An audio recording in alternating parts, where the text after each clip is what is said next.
بسم اللہ الرحمن الرحیم الحمد للہ رب العالمین والصلاة والسلام علی رسولہ الکریم وعلی آلہ واصحابہ اجمعین۔ صحیح بخاری شریف کے لحاظ سے جو امام بخاری رحمہ اللہ تعالیٰ نے فرمایا ما بدأت فی کتابی الصحیح حدیثا الا اغتسلت قبل ذلك وصلیت رکعتین، تو یہ حوالہ اشیعۃ اللمعات جلد نمبر 1 میں حضرت شیخ عبدالحق محدث دہلوی رحمۃ اللہ علیہ نے بھی دیا ہے صفحہ نمبر 10 پر، اور انہوں نے بھی یہ لکھا ہے کہ آپ جو غسل کرتے تھے تو آب زمزم کے ساتھ اور 2 رکعت جو نماز ادا کرتے تھے وہ مقام ابراہیم کے پیچھے، اور باقی جتنی گفتگو تھی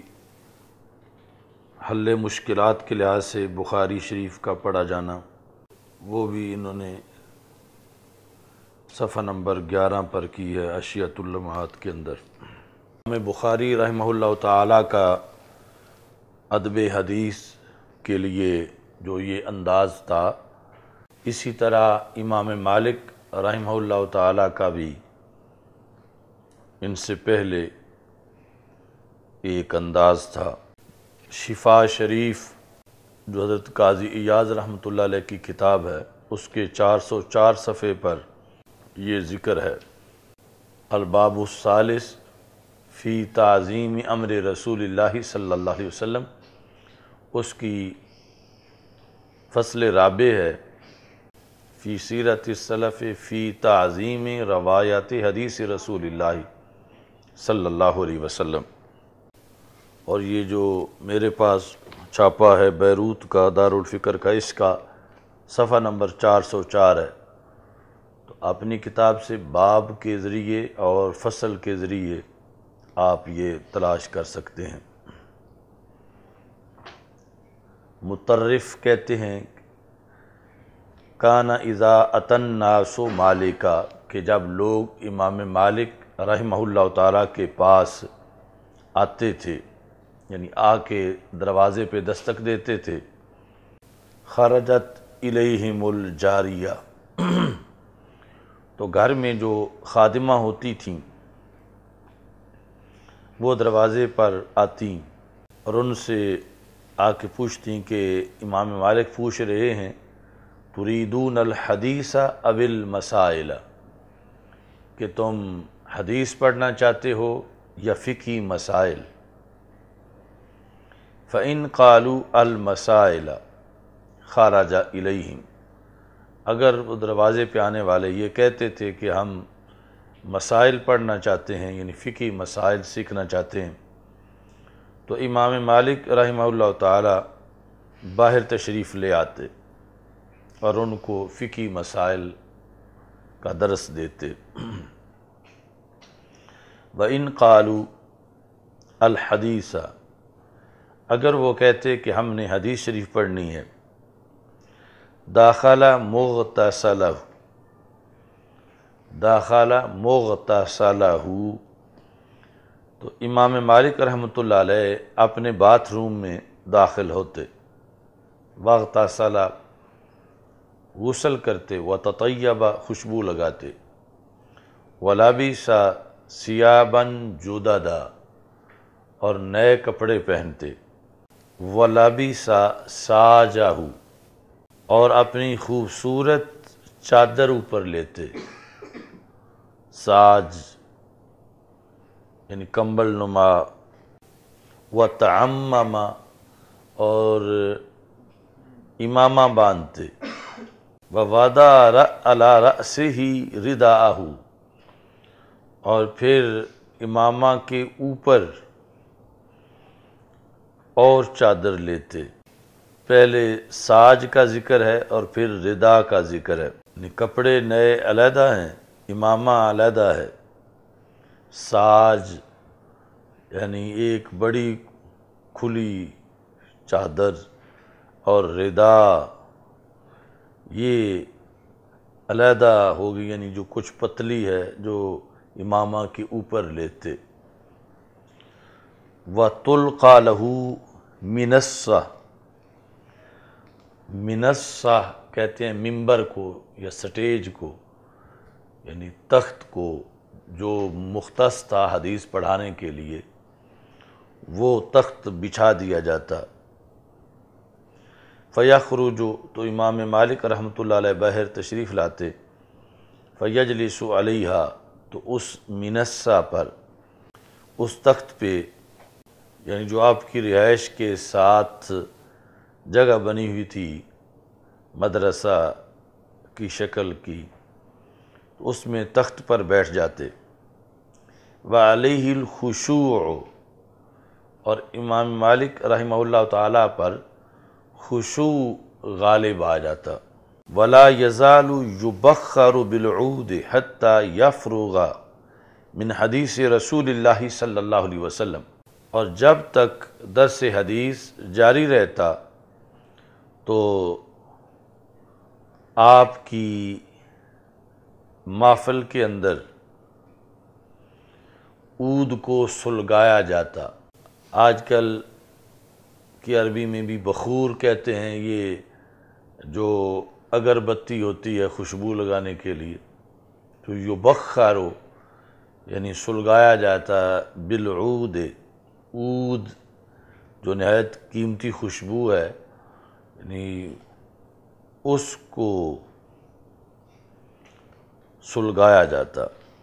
وَلَمْ يَكُنْ يَجْلِسُ عَلَى تِلْكَ الْمِنَصَّةِ إِلَّا إِذَا حَدَّثَ عَنْ رسول اللہ صلی اللہ علیہ وسلم، تو آپ اس تخت پر صرف حدیث پڑھانے کے وقت ہی تشریف فرما ہوتے۔ تو یہ جو طریقہ ہے امام مالک رحمہ اللہ تعالیٰ کا، جو کہ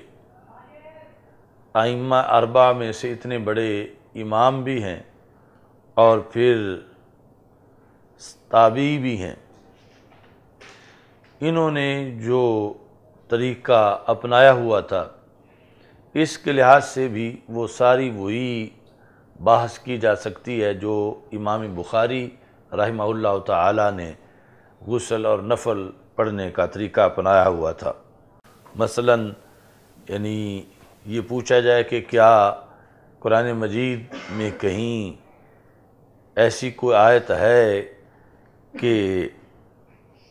جس میں یہ ذکر ہو کہ حدیث پڑھانے سے پہلے غسل کرنا چاہیے، اور پھر یہ بدن پہ خوشبو لگانا علیحدہ تطیبہ، اور محفل میں خوشبو سلگانا، اور حدیث کے لیے تخت بچھانا، ساج اور ردا کا امامے کے اوپر اہتمام کرنا، تو نہ قرآن مجید کی کوئی آیت ایسی ہے، نہ خلفائے راشدین کا عمل ایسا ہے اس تفصیل کے ساتھ،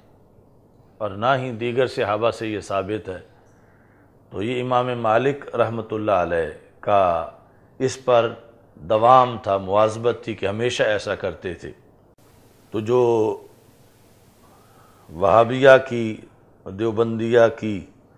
بدعت کی تعریف ہے، اس کے مطابق یہ حدیث پڑھانے سے پہلے کئی بدعتوں کا ارتکاب کرتے تھے، جبکہ ہمارے نزدیک یہ سب کچھ تعظیم ذات رسول صلی اللہ علیہ وسلم کے لیے تھا، اور جب ذات رسول صلی اللہ علیہ وسلم کی تعظیم ہے تو پھر حدیث رسول صلی اللہ علیہ وسلم کی بھی تعظیم ہے، اور یہ انہوں نے اپنی طرف سے سمجھا کہ یہ طریقہ ہے تعظیم کا کہ تخت صرف اسی مقصد کے لیے بچھایا جائے اور اس پر کوئی اور گفتگو نہ کی جائے، یہاں تک کہ فقہ بھی اس پہ نہ پڑھائی جائے۔ تو یہ سارا انہوں نے جو کیا وہ ایک نیا طریقہ تھا اسلام کے اندر ثواب کی غرض سے۔ تو اگر ایسا کام بدعت ہے تو پھر امام مالک رحمۃ اللہ علیہ بھی بدعت کے فتوے سے محفوظ نہیں رہیں گے، اور پھر ان کی کتاب موطا امام مالک اور ان کی روایت حدیث یہ ساری کی ساری معاذ اللہ مسترد ہو جائے گی۔ تو جب کہ ایسا نہیں ہے، تو امام مالک رحمۃ اللہ علیہ جس نظریے پر بدعتی نہیں ہے، اسی نظریے پر آج کے اہل سنت بھی بدعتی نہیں ہیں، کہ جو میلاد شریف کے لحاظ سے یا دیگر مجالس کے لحاظ سے انہوں نے طریقہ اپنایا ہوا ہے، بشرطے کہ اس کے اندر جو ہے وہ غلو نہ ہو اور شریعت سے متصادم نہ ہو، مثلا ڈھول نہ بجانا شروع کر دیں، میوزک وغیرہ محفل میلاد میں یا ڈانس وغیرہ، تو یعنی باقی صفائی اور خوشبو اور آرائش و زیبائش محدود وہ اسی کے ضمن میں ہوگی، جس طرح امام مالک رحمۃ اللہ علیہ کرتے تھے۔ تو اب وہ جو اعتراض ہے کہ کیا تم بڑے عاشق ہو، جب صحابہ رضی اللہ تعالی عنہم نے ایسا نہیں کیا تو تم کیوں کرتے ہو؟ تو اسی کا جواب یہ ہے کہ امام مالک رحمۃ اللہ علیہ کوئی خلفۂ راشدین سے یا صحابہ باقی سے کوئی بڑے عاشق تھے؟ عاشق تو صحابہ رضی اللہ تعالیٰ عنہم ہی بڑے تھے، لیکن انہوں نے ایسا نہیں کیا اور امام مالک نے کیا، تو اس کا سبب یہ تھا کہ ان کی عشق کی تسکین کے لیے دیدار رسول صلی اللہ علیہ وسلم میسر تھا، لہذا وہ اس مقصد کو تو دیدار سے ہی پورا کر رہے تھے، جس کے لیے یہ اتنا لمبا چوڑا امام مالک اہتمام کرتے تھے، اور پھر اس پر ان کے آگے اور نصاب تھا کہ کبھی بدر میں، کبھی احد میں، کبھی خندق میں، اور دیگر کام جو ہیں اس سلسلہ کے وہ ان میں پھر چلتے تھے، یعنی ان کے عشق کا نصاب پھر اس سے کہیں بڑا نصاب تھا، جس میں وہ دن رات مصروف رہتے تھے۔ اور امام مالک رحمۃ اللہ علیہ یہ اتنا اہتمام کر کے کسی کے آنے پر اسی بات کا اظہار کر رہے تھے، وَتُعَزِّرُوهُ وَتُوَقِّرُوهُ، اس پہ عمل کرتے ہوئے۔ تو یہ یعنی اسلامی دنیا کے بڑے دو امام بخاری رحمہ اللہ تعالی، جن کا متعدد کتب سے حوالہ ذکر کیا، اور ایسے ہی امام مالک رحمہ اللہ تعالی، یہ جس بیس پر بدعتی ہونے سے محفوظ ہیں وہ بیس ہی اہل سنت و جماعت کے معمولات کی دلیل ہے۔ اب ساتھ ایک بحث جو شروع ہو رہی ہے وہ ہے عادات امام بخاری، یعنی بخاری شریف کے اندر آپ کی عادات کیا ہیں۔ تو یہ ایک لمبی بحث ہے، اور مختلف زمانوں میں محدثین جنہوں نے زندگی بھر بخاری پڑھائی، تو انہیں جو بخاری شریف میں امام بخاری کی عادات نظر آئیں تو اپنے مطالعہ کا خلاصہ انہوں نے ذکر کیا، تو وہ مجموعی عادات ہم لکھوا رہے ہیں کہ جس کی وجہ سے یعنی بخاری شریف سے صحیح استفادہ کیا جا سکتا ہے کہ امام بخاری کی اصطلاحات کیا ہیں اور طریقہ کیا ہے، اور ایک دلیل کو امام بخاری کے نقطہ نظر سے کیسے بیان کیا جا سکتا ہے۔ یہ سب ہیں عادات بخاری رحمہ اللہ تعالی۔ تو عادات بخاری کی بھی بنیادی طور پر دو قسمیں ہیں۔ ایک عادات بخاری وہ ہیں جن کا تعلق اسناد کے ساتھ ہے، اور دوسری عادات بخاری وہ ہیں جن کا تعلق تفقہ کے ساتھ ہے۔ امام بخاری رحمہ اللہ تعالی نے اب یہ جو عادات شروع ہو رہی ہیں، سب سے پہلے وہ جن کا تعلق اسناد کے ساتھ ہے، ان میں سے پہلی عادت امام بخاری رحمہ اللہ تعالیٰ کی یہ ہے کہ امام بخاری رحمہ اللہ تعالیٰ نے کثرت سے تکرار حدیث کیا ہے، یعنی ایک حدیث کئی بار ذکر کی ہے، 20 بار 25 بار، یعنی اتنی کثرت سے ایک حدیث ذکر کی ہے۔ تو جب بھی آپ حدیث تکرار سے ذکر کرتے رہے تو اس سے جہاں تفقہ کے لحاظ سے ایک نیا مسئلہ اخذ کیا اور اسے ترجمۃ الباب بنایا اور اس کی دلیل کے طور پر حدیث کو ذکر کیا، وہاں یہ بھی تھا کہ ہر بار آپ نے اس کی نئی سند لکھی، تو آپ نے حدیث کا تکرار اسناد واحد کے ساتھ نہیں کیا، بلکہ ہر جگہ نئی سند کو ذکر کر کے نئے ترجمۃ الباب کے تحت حدیث کو ذکر کیا، اور پھر اس میں باقی مقاصد کے لیے ایسا بھی کیا کہ کہیں ایک حدیث کا متن متصل ذکر کیا اور اسی متن کو دوسری جگہ معلق ذکر کر دیا، یعنی تعلیقات کی شکل میں۔ ایسے ہی ایک جگہ حدیث مکمل ذکر کی استدلال کے لیے اور دوسری جگہ حدیث جو ہے اس کا کچھ حصہ ذکر کیا اختصار کے پیش نظر، یعنی عمومی طور پر تکرار جو ہے اس کو فصاحت کے منافی سمجھا جاتا ہے، تو پھر یہ تھا کہ امام بخاری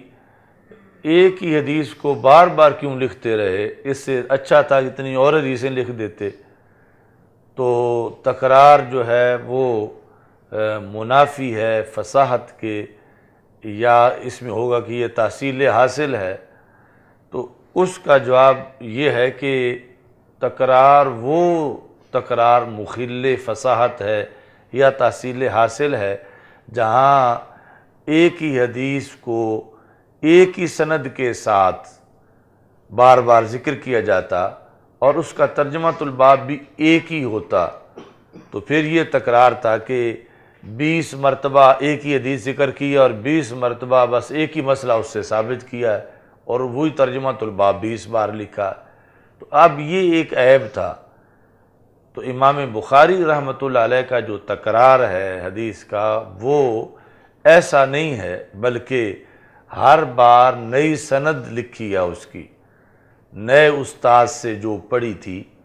وہ، اور پھر اس سے مسئلہ بھی نیا ثابت کیا ہے،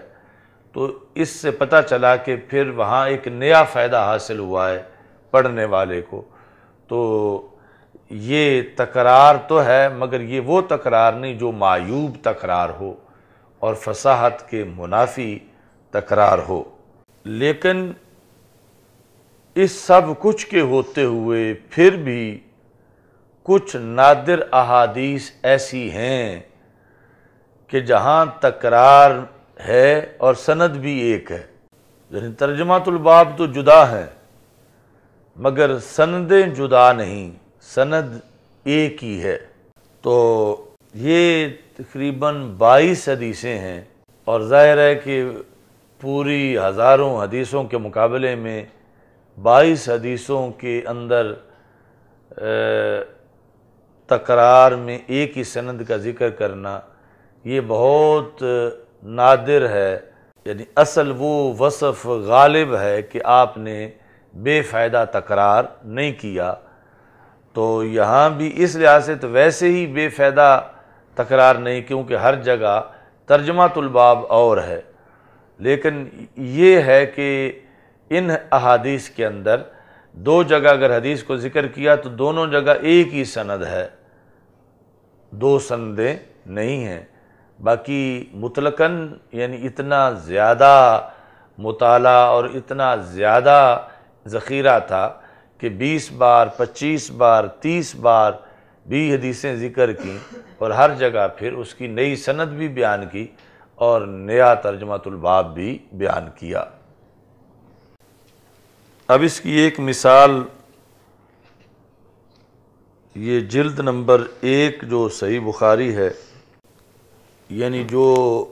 ہر جگہ علیحدہ سند والی بات ہے اس سے تو ساری بخاری بھری پڑی ہے، کہ یہ کہ ایک ہی سند 2 بار لکھیں یا 3 بار، یہ کل 22 حدیثیں ہیں پوری بخاری میں، ان میں سے ایک حدیث اب ہم یہاں دیکھتے ہیں۔ یہ صفحہ نمبر 66 پر کتاب الصلاۃ میں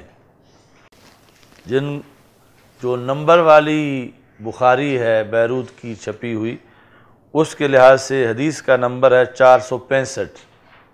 اور یہاں یہ جو ہمارے پاس چھاپا ہے اس میں صفحہ ہے 66۔ یہ نیچے باب آگے ہے حدثنا، باب کے بعد ترجمۃ الباب نہیں ہے، صرف لفظ باب ہے، حدثنا محمد بن المثنى، نظر آ گیا ہے؟ اب سارے اس کو دیکھو پھر تب سمجھ آئے گی۔ تو حدثنا محمد بن المثنى، یہاں سے یہ پتہ چلا کہ امام بخاری اپنے استاذ محمد بن مثنى سے یہ روایت کر رہے ہیں، اور محمد بن مثنى کہتے ہیں مجھے معاذ بن ہشام انہوں نے روایت کی ہے، اور معاذ بن ہشام کہتے ہیں کہ مجھے میرے ابا جی یعنی ہشام جو انہوں نے روایت کی ہے، اور انہوں نے حضرت قتادہ سے روایت کی ہے، اور حضرت قتادہ کہتے ہیں کہ مجھے حضرت انس بن مالک رضی اللہ تعالی عنہ نے یہ بتایا تھا۔ اب یہ سند ہے، آگے متن یہ ہے کہ 2 صحابی رسول اکرم صلی اللہ علیہ وسلم کے اصحاب میں سے خارجا من عند النبی صلی اللہ علیہ وسلم، یعنی رسول اکرم صلی اللہ علیہ وسلم کی محفل مقدس سے وہ باہر تشریف لائے، یعنی رات عشاء کی نماز کے بعد، جب چونکہ اتنی لمبی محفل تو ہوتی نہیں تھی کہ حکم تھا کہ جلدی جا کے سو جاؤ، یعنی محفل سے مراد کوئی جلسہ نہیں ہے، یعنی عشاء سے فارغ ہو کے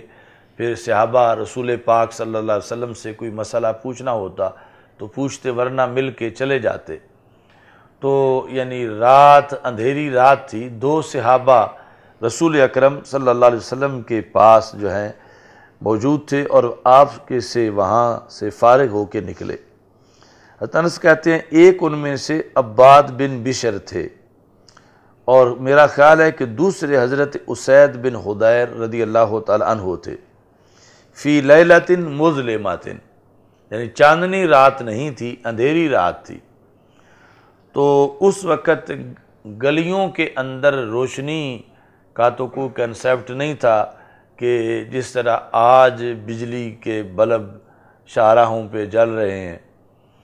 تو یہی ہو سکتا تھا کہ پھر اگر چاند ہو تو چاند کی وجہ سے، چاندنی کی وجہ سے آسانی ہو، لیکن وہ رات جو ہے وہ اندھیری رات تھی۔ وَمَعَهُمَا مِثْلُ الْمِصْبَاحَيْنِ، ان کے پاس،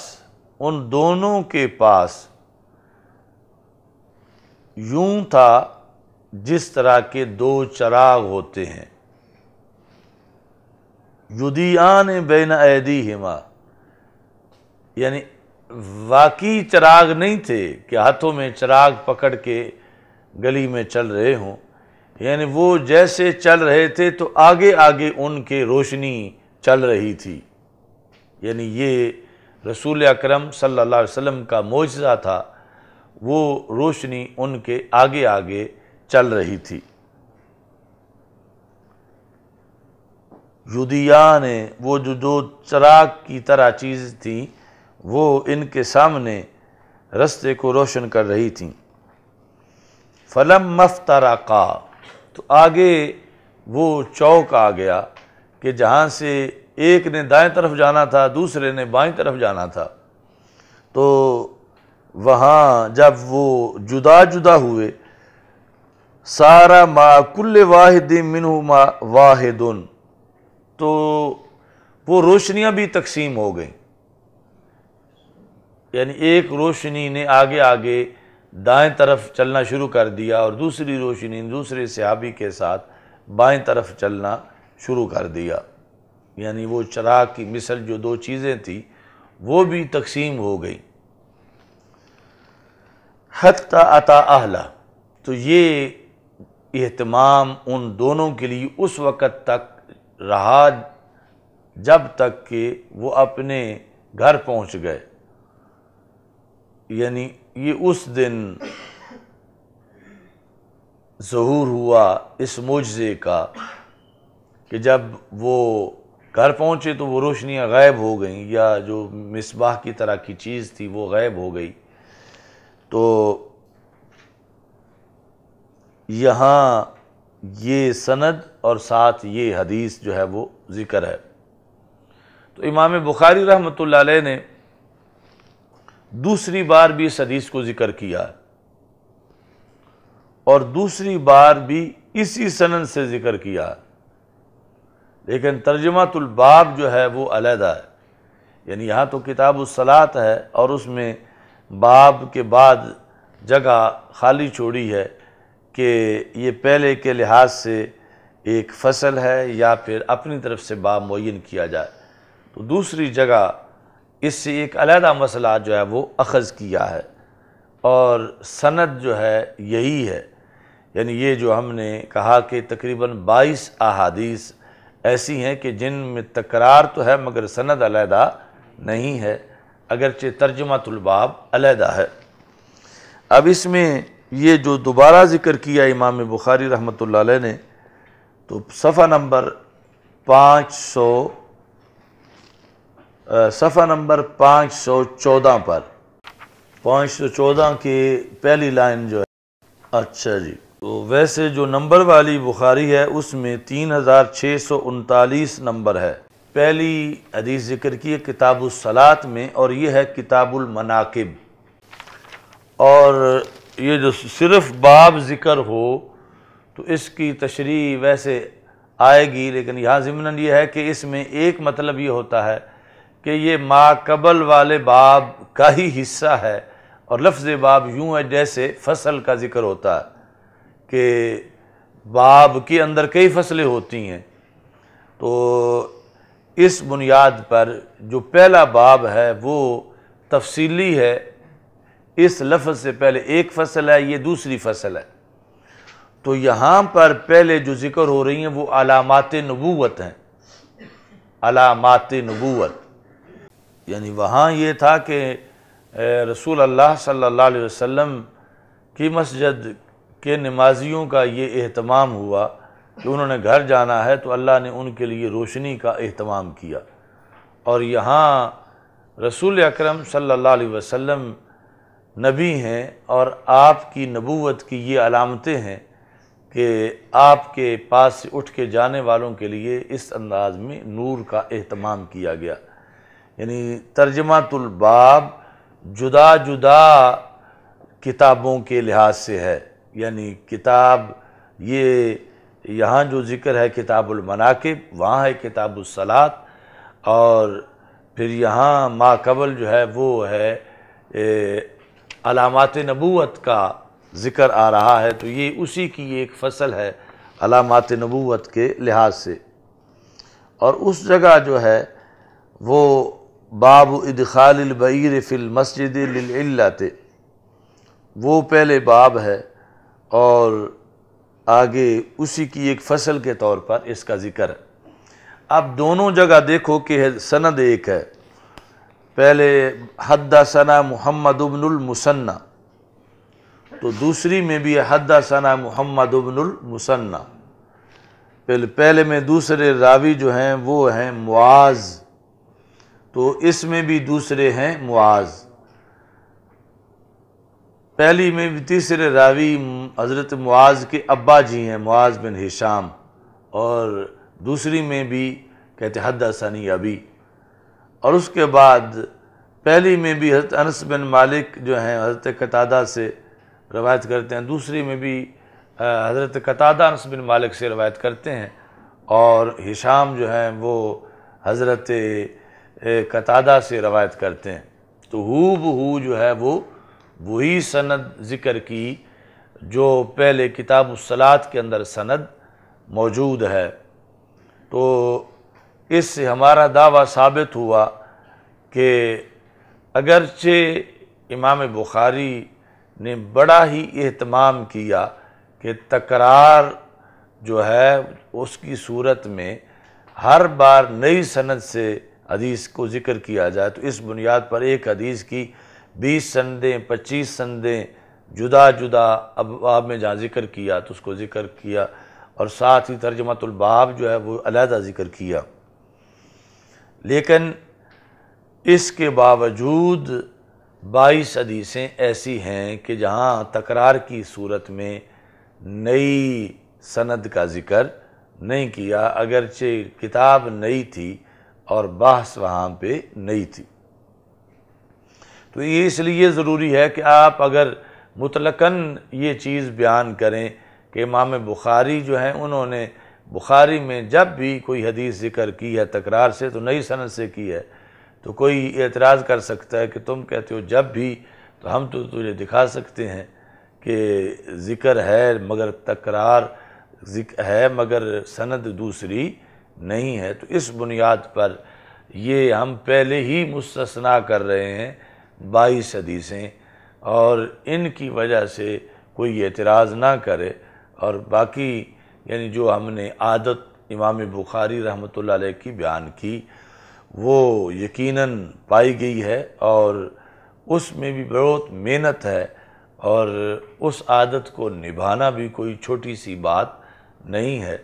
مگر یہ 22 جو ہیں یہ مستثنیٰ بھی موجود ہیں۔ آگے متن کے بھی وہی الفاظ ہیں جو کہ پیچھے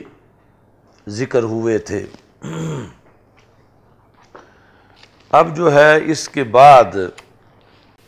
بلکہ غرض پہلی ہی ہے، پہلے یہ آ گیا کہ 22 حدیثیں کہ جہاں پر سند جو ہے اس کا تکرار نہیں ہے۔ اب یہ کہ جو امام بخاری سند یعنی حدیث کو مکرر ذکر کرتے ہیں تکرار کے ساتھ، تو اس میں امام بخاری رحمۃ اللہ علیہ کی غرض کیا ہے؟ یعنی حدیث کو مکرر کشک والے کاف کے ساتھ حدیث کو مکرر ذکر کرنے میں امام بخاری رحمۃ اللہ علیہ کی غرض کیا ہے؟ تو ایک تو یہ ہے نا کہ مثلا ایک بندہ ہر جمعے پہ ایک ہی تقریر کرتا ہے، یا پھر کم از کم مہینے کے بعد وہ اپنی تقریریں دہرا دیتا ہے، تو یہ ہوگا کہ اس کا پھر مطالعہ تھوڑا ہے، تو وہی بار بار وہ ایک عیب سمجھا جاتا ہے۔ تو امام بخاری رحمۃ اللہ علیہ جنہیں ویسے بھی یعنی 6 لاکھ حدیثیں یاد تھیں، تو ایسا تو کوئی مطلب نہیں تھا، تو پھر حکمت تھی، ان مقاصد کے پیش نظر امام بخاری رحمۃ اللہ علیہ نے تکرار حدیث کیا۔ تو پہلی غرض جو ہے وہ یہ تھی ازالۃ الشبہ عن الناقلین، یعنی ناقلین ہیں جنہوں نے امام بخاری سے نقل کی، یعنی لکھی آپ کے رجسٹر سے دیکھ کر جنہوں نے نقل کی، تو ازالۃ الشبہ عن الناقلین، یعنی یہ کہ کوئی یہ نہ سمجھے کہ یہ جو کاتب تھے ناقل تھے انہوں نے غلطی کی ہے، چونکہ وہ حدیث آئی تھی 2 طرح سے، ایک اس کا آنا تھا کہ وہ مکمل ذکر تھی ایک جگہ بخاری میں، دوسری جگہ وہی حدیث بخاری میں مختصر ذکر تھی، ان اصل نسخے کے اندر ہی مختصر تھی۔ تو اب امام بخاری نے ان دونوں کو ذکر کیا، پوری کو بھی اور مختصر کو بھی۔ اب جو امام بخاری سے پہلے اس کے ناقل تھے، یعنی راوی امام بخاری کے استاذ، تو ان سے ازالہ شبہ کے لیے امام بخاری نے دونوں ذکر کی، مکمل بھی ذکر کی اور مختصر بھی ذکر کی۔ مکمل جس استاد سے ذکر کی ان کا بھی نام لیا، جب مختصر ذکر کی تو جس استاد سے مختصر ذکر کی اس کا بھی نام لیا۔ تو یہ مقصد تھا کہ ناقلین سے ازالے کا شبہ کا ازالہ کیا جائے۔ یعنی اگر مثال کے طور پر یہ ایک ہی جگہ ذکر کرتے اس حدیث کو اور مختصر کو ذکر نہ کرتے، تو پھر حدیث پڑھنے والے جب بخاری کے علاوہ کہیں وہ مختصر حدیث پڑھتے تو پھر اس راوی کے بارے میں ہوتا کہ اس راوی نے پھر کوئی ڈنڈی ماری ہے یا لفظ جان بوجھ کے کاٹے ہیں، تو امام بخاری رحمۃ اللہ علیہ نے خود ہی اس کو ذکر کر کے، یعنی ایک تو یہ ہے کہ تفتیش میں کوئی پکڑا جائے اور ایک یہ ہے کہ پہلے ہی طریقے کا اعلان کر دیا جائے، تو امام بخاری رحمۃ اللہ علیہ نے خود ہی دوسری جگہ اس حدیث کو ذکر کر کے نئی سند کے ساتھ، اب یہ جتنا بھی تکرار ہے وہ جو نئی سند کے ساتھ ہے، تو امام بخاری کی یہ غرض ہے اس کو دوبارہ لکھنے میں کہ ناقلین جو ہیں اس حدیث کے، ایک ہی حدیث کے دو ناقل، جو مکمل والا اور مختصر والا، وہ دونوں ہی پکے بندے ہیں اور انہوں نے کسی طرح کی کوئی یعنی عیب ان میں نہیں ہے۔ صرف باقی یعنی مقصد ہو سکتا ہے آگے کہ کسی کے پاس وقت تھا اور موقع ایسا تھا کہ مکمل روایت کرنی چاہیے تھی تو انہوں نے مکمل روایت کر دی، اور کسی نے مختصر وقت تھا تو مختصر روایت کی۔ تو جو شبہ تھا ناقلین کے بارے میں اس کو زائل کرنے کے لیے امام بخاری نے دونوں کا ہی بخاری میں ذکر کر دیا اور پھر علیحدہ علیحدہ ترجمۃ الباب بھی بنا دیے۔ دوسری غرض بخاری، یعنی تکرار حدیث کی دوسری غرض، ابھی پہلی عادت ہی چل رہی ہے۔ تکرار حدیث کی دوسری غرض جو ہے وہ یہ ہے کہ ایک راوی جب حدیث بیان کرتا ہے تو وہ حدیث میں ایک کلمے کا ذکر کرتا ہے اور دوسرا راوی اسی حدیث کو ذکر کرتا ہے تو اس کلمے کی جگہ کوئی اس کا مترادف ذکر کرتا ہے۔ تو امام بخاری رحمۃ اللہ علیہ نے جب دیکھا کہ جو دوسری ہے اس حدیث کے اندر سند اس کی بھی امام بخاری کی شرط پر ہے، تو امام بخاری نے پھر تکرار کر دیا، پہلی بھی لکھی دوسری بھی لکھی، اور لفظ ایک کا فرق تھا، ایک جگہ لفظ اور تھا دوسری جگہ لفظ اور تھا۔ تو مقصد یہ تھا بیان اختلاف الفاظ روات،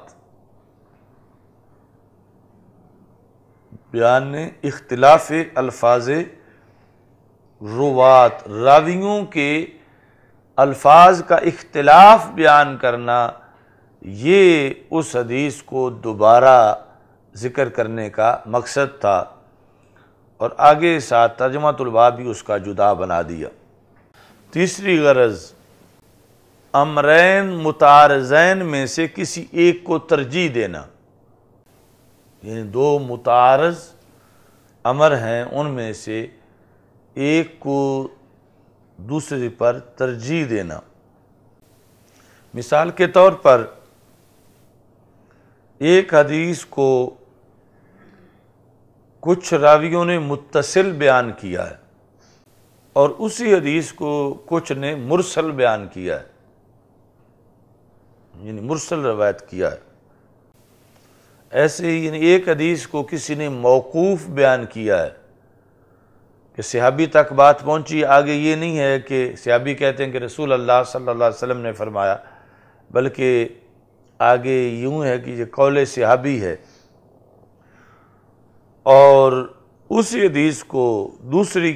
دوسرے کسی راوی نے مرفوع بیان کیا۔ تو یہ جو اختلاف ہے اس میں راویوں کا، کہ اختلاف ہے یا تو یہ ہے کہ ایک کے نزدیک متصل ہے، دوسرے کے نزدیک مرسل ہے، ایک کے نزدیک موقوف ہے، دوسرے کے نزدیک مرفوع ہے۔ امام بخاری ان میں سے ایک کو ترجیح دینا چاہتے ہیں، یعنی جس نے متصل ذکر کی وہ راجح ہے، یا جس نے وہ مرسل ذکر کی وہ راجح ہے، جس نے مرفوع ذکر کی وہ راجح ہے، یا جس نے موقوف ذکر کی وہ راجح ہے۔ تو امام بخاری کا مقصد یہ ہے کہ ترجیح بیان کریں، تو امام بخاری نے پہلے تو اس حدیث کو متصل ذکر کیا اور دوسری جگہ جا کے اسی کو ہی مرسل ذکر کر دیا۔ ایسے ہی پہلے تو اس کو مرفوع ذکر کیا اور دوسری جگہ جا کے اسے ہی موقوف ذکر کر دیا، یہ بتانے کے لیے کہ یہ جو موقوف ہے، وقف ہے اس حدیث کے اندر، یا اس میں جو ارسال ہے، امام بخاری کے نزدیک ان دونوں کی کوئی تاثیر نہیں ہے، نہ ارسال کی کوئی تاثیر ہے اور نہ ہی موقوف ہونے کی کوئی تاثیر ہے، چونکہ امام بخاری ترجیح دے چکے ہیں کہ یہ حدیث جو ہے وہ متصل بھی ہے، یہ متصل ہے،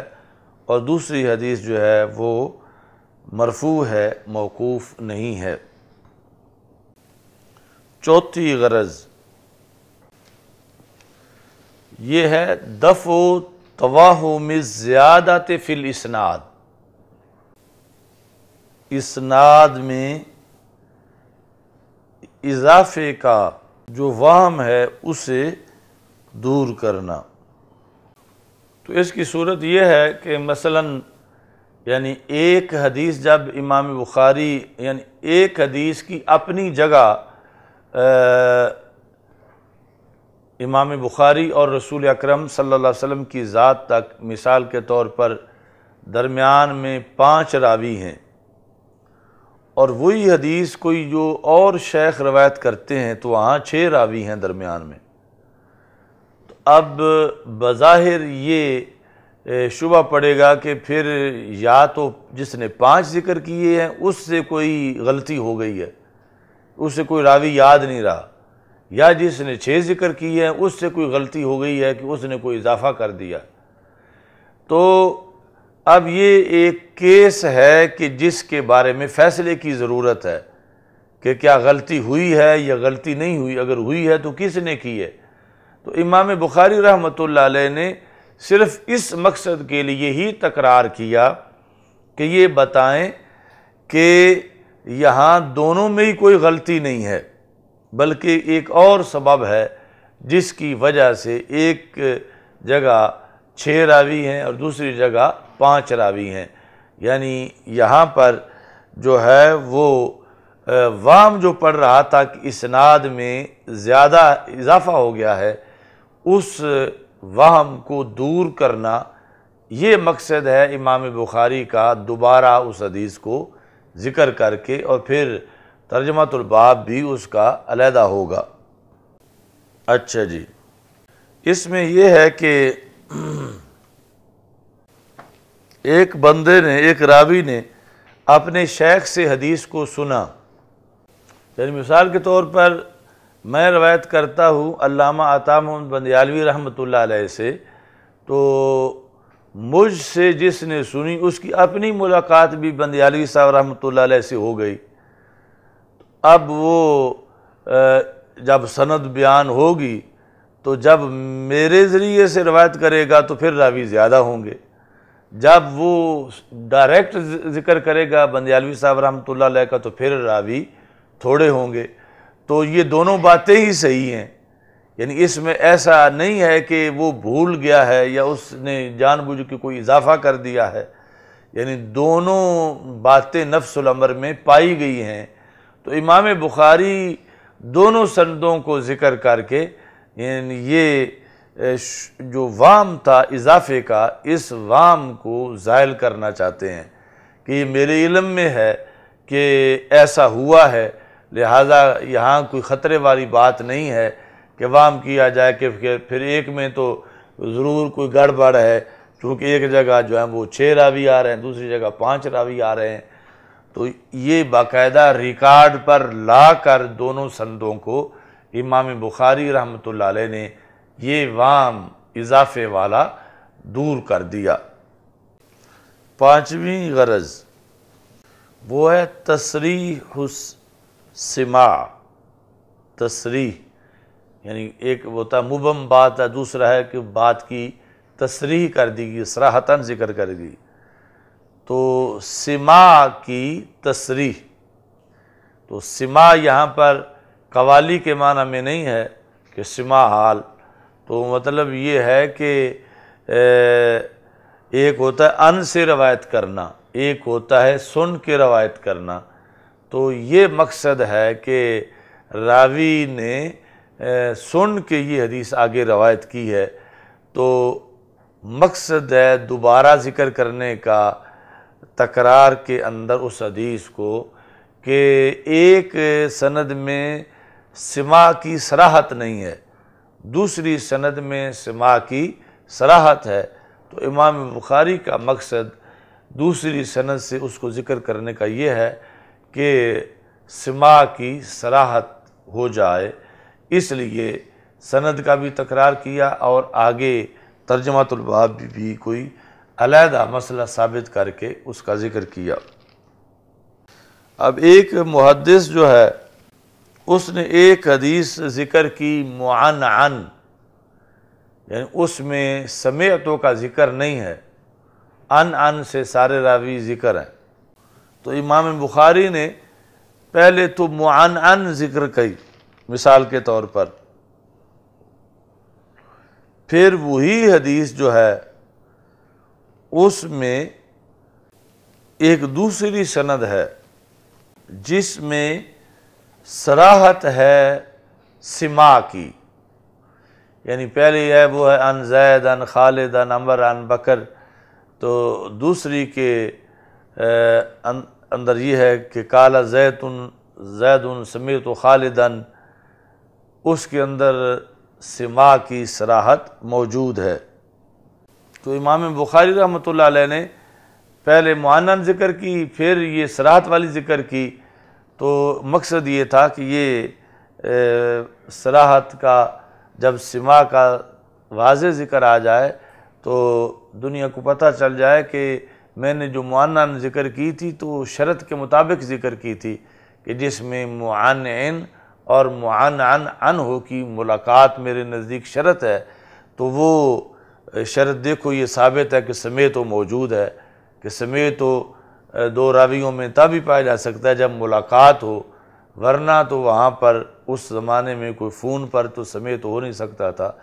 تو اس بنیاد پر یعنی زمانہ بھی ایک ہے اور ملاقات بھی ثابت ہے، تو یہ غرض ہے امام بخاری کی اس کو دوبارہ نئی سند کے ساتھ ذکر کرنے کی۔ چھٹی غرض اخراج الحدیث عن حد الغرابات، یعنی امام بخاری جو ہیں ایک حدیث کو مثلا 10 بار ذکر کر رہے ہیں نئی سند کے ساتھ، تو امام بخاری کا مقصد یہ ہے کہ یہ حدیث غریب نہیں ہے۔ اگر غریب ہوتی تو پھر اس کی اتنی سندیں کیوں ہوتی؟ تو یعنی امام بخاری اس کو غرابت سے نکالنے کے لیے بار بار اس کی نئی سند کا ذکر کر رہے ہیں، اور جو امام بخاری کی اس عادت پر مطلع نہیں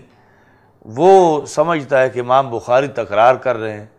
تو حالانکہ امام بخاری کا مقصد جو ہے یہ بتانا ہے کہ یہ میں نے ایک استاد سے نہیں پڑھی، یہ تو میں نے 15 اساتذہ سے پڑھی ہے، اور 15 اساتذہ نے پھر ان کے آگے استاد جدا جدا ہیں، تو اتنی پھر آگے یہ ہے کہ اس کو امت کے اندر یہ حدیث بیان ہوتی رہی ہے، تو یہ تکرار ہے کس کے لیے؟ حد غرابت سے اس حدیث کو نکالنے کے لیے۔ ساتویں غرض ہے بیان و طرق الحدیث۔ تو ایک حدیث کو کئی سندوں سے ذکر کرنے کا مقصد یہ ہے کہ امام بخاری بتائیں کہ اس حدیث کے کئی طریقے ہیں، یعنی کئی سندیں ہیں، اور اس کے کئی معنی ہیں۔ تو یہاں یعنی یہ پہلی عادت ختم ہوئی امام بخاری رحمۃ اللہ علیہ کی، جو عادت ہے تکرار والی، جس میں پہلے ہم نے یہ بیان کیا کہ 22 حدیثیں ایسی ہیں کہ جہاں تکرار ہے ایک ہی سند کے ساتھ، باقی پوری بخاری میں تکرار ہے، تو ہر جگہ نئی سند کا ذکر ہے۔ تو پھر وہاں تکرار حدیث کی جو اغراض ہیں وہ کیا ہیں، کس وجہ سے یہ ایک ہی حدیث کو اتنی بار جو ہے وہ ذکر کیا ہے۔ اب دوسری عادت کہ امام بخاری رحمہ اللہ تعالی جب کسی ایسے شیخ سے حدیث روایت کریں، یعنی اپنے ایسے استاد سے، تو پھر ایسے شیخ سے حدیث روایت کریں کہ جس کے بارے میں بعض ائمہ نے کلام کیا ہے، یعنی جرح کی ہے اس شیخ کے بارے میں، سب نے نہیں، بعض نے۔ تو امام بخاری اس شیخ سے بہت کم روایت کرتے ہیں، اور وہاں جو ہے امام بخاری رحمہ اللہ تعالی متابعات کا ذکر کرتے ہیں تاکہ وہ جو کمی ہے روایت کی وہ کمزوری دور ہو جائے۔ تو یہ یعنی آ گیا کہ امام بخاری متابعات کا کیوں ذکر کرتے ہیں، یعنی ایک حدیث کی جب روایت کی کہ فلاں نے فلاں سے سنی، فلاں نے فلاں سے سنی، تو جب وہ فلاں کے اندر کوئی ایسی شخصیت بھی ہے کہ جن پر جرح ہے، تو امام بخاری ایک تو اس سے پھر زیادہ حدیثیں نہیں روایت کرتے، اور دوسرا جو روایت کرتے ہیں ان کی پختگی کے لیے کہ اگرچہ اس محدث پر کلام کیا ہے بعض نے، سب نے تو کیا نہیں، بعض نے کلام کیا ہے، لیکن پھر بھی یہ حدیث کم نہیں ہے، اس واسطے کہ